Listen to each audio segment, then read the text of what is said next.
Hello, good evening. My name is Austin from the Austin Yearwood channel, and I'm here to review Doctor Strange, Marvel Studios' Doctor Strange. It is the latest installment in the Marvel Cinematic Universe, Phase 3. The second movie for Phase 3, the first movie being Captain America Civil War, which came 6 months ago back in May. And it stars Benedict Cumberbatch as Dr. Stephen Strange, Chiwetel Ejiofor as Baron Mordo, Rachel McAdams, Mads Mikkelsen as Caecilius, and Tilda Swinton as the Ancient One. Now, my introduction to Doctor Strange was just 2 years ago. A friend of mine, Josh from the channel JoJo Reviews, showed me on Netflix the animated Doctor Strange film from 2007, and was a little that animated film from 2007 was a little more closer to the lore. Like, Mordo was a bad guy, Caecilius was a second-hand man, and there was no mention of Dormammu, but in the end, of course, Doctor Strange prevails. And it was also on a more deeper personal note in that animated movie where Doctor Strange had a younger sister that he couldn't save, and she died, and he always blamed himself, and that's how he became an insensitive jerk. The difference from, and of course he has a car accident where he mangles his hands.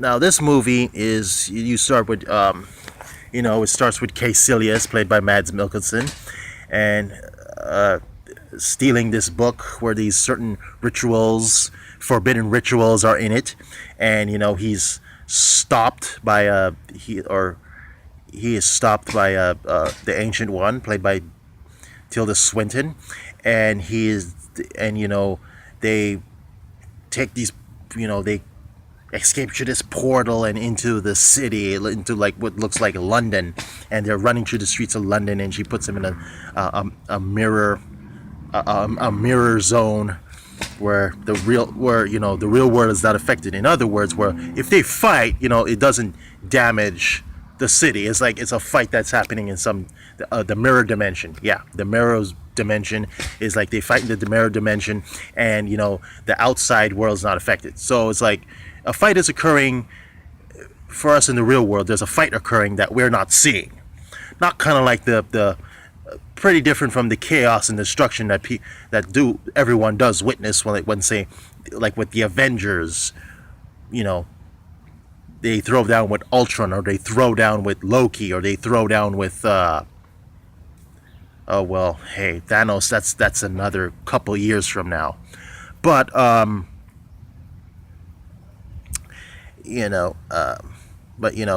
okay, she kills quite a few of the zealots under Caecilius' control, but Caecilius with a handful, they escape through some portal, and that's that. And then you see the film switches to Doctor Strange, Dr. Stephen Strange.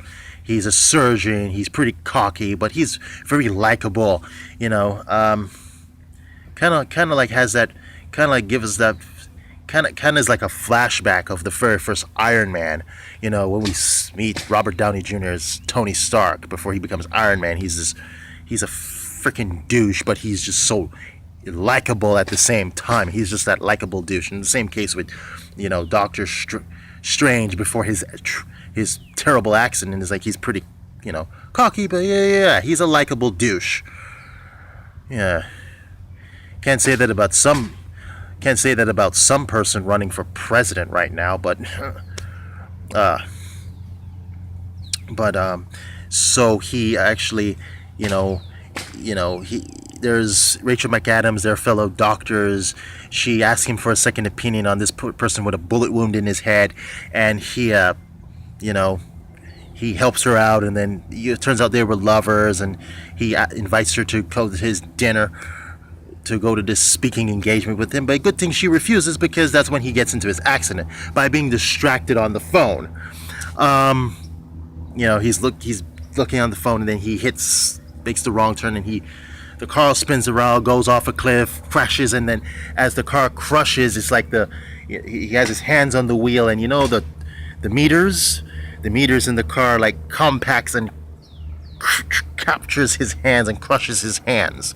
So yeah, that's how he crushes his hands. It's just I know. I mean, if you know the lore of Doctor Strange, yeah, he's this egotistical surgeon who gets in a car accident, has his hands mangled. But when in watching the movie, you hear the when you see the image and you hear the impact, it's like kind of like that feeling like Dark Knight Rises, like Bane takes his knee and crushes Batman in the back, but the effect, the visual and the sound effect is so deep, so graphic that it's the story, but when that effect comes, you're like, it's the same thing when Doctor Strange gets his hands mangled, like that jolts through your whole body. So, one thing's linked to, and so he's in surgery. He goes through 7 surgeries on his hands. He's like frustrated. And that's when during that time he becomes a pretty bitter, very bitter, arrogant bastard that nobody likes. And he grows his beard at the same time because, well, hey, the guy. His hands are mangled. It's not like the guy can shave himself. It's like his hands are fucked up. It's not like he can just easily shave himself. And then he gets pitiful, and he takes his anger out on Rachel McAdams, and Rachel McAdams say, "Hey, bye. This is what you're becoming. I'm out of here."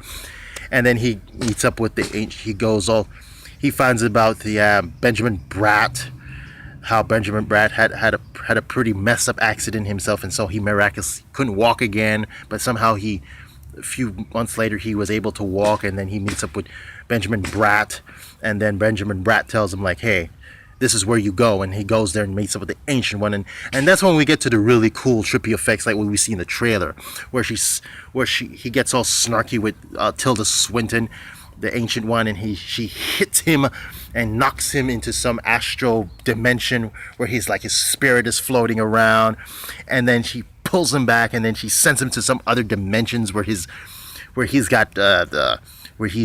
going through space, going through like some trippy LSD shit. Yeah, that's what I can say, trippy LSD effects clearly this is not Inception, even though this has some pretty Inceptionish effects. But and Doctor Strange is a quick study, but though he's a very quick study, he's a very fast study in the arts and in the magic, and he learns of, and sooner or later he learns of Caecilius, and and then of course he comes across to the Eye of Agamotto, and how the Eye of Agamotto can reverse time. Especially really cool effect is where he takes the Eye of Agamotto and uses it, and he doesn't start on the curses in the book that Caecilius was trying to steal. He starts with an apple that he was eating, and it's funny how he plays with the app. He turns this way, the apple is a dead rotten apple, and he turns it back that way, the apple is full, like it was never eaten. That's a pretty cool effect too. I mean, okay, to be honest, with cool special effects like these, this is a movie that you must watch in 3D, because if not, you're pretty much cheating yourself. You're pretty much cheating yourself if you do it. I mean, with the cool special effects, it's very awesome. And the portal, that's what I liked with Doctor Strange. I like the performances. Cumberbatch was great. When it was at the end of 2013, they were saying like, oh yeah, there's going to be a Doctor Strange movie, and I'm like, okay, yeah, I like the 2007 animated movie, so cool. And then coming April, there was that, for me, a personal nightmare when they said Jared Leto. I'm like, yeah, Christ, no, not fucking Jared fucking Leto. He's the reason. He's what I don't like about Panic Room, and as if you watch my reviews, he's what I don't like about Suicide Squad as a Joker. So, but then 4 months later, it was like settled that he was going to be the Joker in Suicide Squad. I was like, oh. And then at the end of December of 2014, after the release of The Imitation Game, which I did go and watch, and I liked it. I liked Cumberbatch and his performance. I liked the chemistry between him and Keira Knightley. And then it was announced that he was going to be Doctor Strange. I'm like, okay, cool. You're pretty great as Sherlock Holmes, and you're pretty great as Alan Turing in The Imitation Game. Oh yeah, you were a fucking out of this world Khan in Star Trek Into Darkness. So, and yes, it's like he's great as Doctor Strange. I'm glad that it's Benedict Cumberbatch and not Jared fucking Leto. And then Rachel McAdams was good in her role. I mean, Rachel McAdams always has that thing that makes her her. I mean, the quirkiness and the cutesiness that's just her signature. And then Chiwetel Ejiofor, he was good in his role, but I never seen him just so. But at the same time, he was kind of Robotnik compared to his other performances, like Z for Zachariah. Like Z for Zachariah, he was just so angsty and angry and just volatile. Where I was like, yeah, he's kind of wooden. I'm not saying he is Keanu Reeves or Kristen Stewart wooden, like what they accuse them of woodenness, but he's kind of stoic in this, very reined in. His emotion he's very emo. That's what I want to say. But he was still good in his role. As for Tilda Swinton, Tilda Swinton, I mean, it's like she's kick-ass. She's a kick-ass Ancient One. What I did not like about Doctor Strange is that there's no clear, and you can't really figure who's the main antagonist. Is it really Caecilius or is it Dormammu? I know a lot of times the Marvel Cinematic Universe has been accused of having weak villains, but this time around, for this movie, I will say that one thing I don't like about this movie is it does not clearly state who is the real main antagonist. It's like that's the one thing I did not like about this movie. But otherwise, it has great special effects. Oh yes, there's another thing. Watch out for the mid credits. Yes, the mid credits, which Doctor Strange meets with Thor. Which that's right. Doctor Strange next year will be in Thor: Ragnarok, as well as the Infinity Wars movie. And okay, yeah, this is a bit of spoiler. Turns out again that the Eye of Agamotto is an Infinity Stone. So, oh boy. I guess come Infinity Wars, Thanos will be really out for blood with everybody. He'll be against the Guardians, he'll be against the Avengers, and he'll be against Doctor Strange. But let's face it, but we know where this is heading. With these new installments, we have Doctor Strange, we have Black Panther, we're going to have Captain Marvel, now we got Spider-Man coming in. We know what Phase 4 is going to be, should there be a Phase 4 of the Marvel Cinematic Universe. Phase 4 is going to start being about the new Avengers. I mean, if you read the new Avengers comics of the mid 2000s or late 2000s, the core play among the players in the new Avengers was Doctor Strange, Captain Marvel. Well, she wasn't Captain Marvel, she was Miss Marvel. But there was also Spider-Man, and on some occasions, Black Panther. So, which I like when Captain Marvel comes out, I would like to see them stick with the lore that's known of the Marvel comic universes that were, Carol Danvers and Jessica Drew, Spider-Woman are besties. I would like to see a Captain Marvel movie where there's Spider-Woman coming in there. So, to stick with the lore if you're going to do it right. But that's my review. And okay, for my review of Doctor Strange, I'm going to call it a gay old time. 3 out of 4 stars. And you have a good one.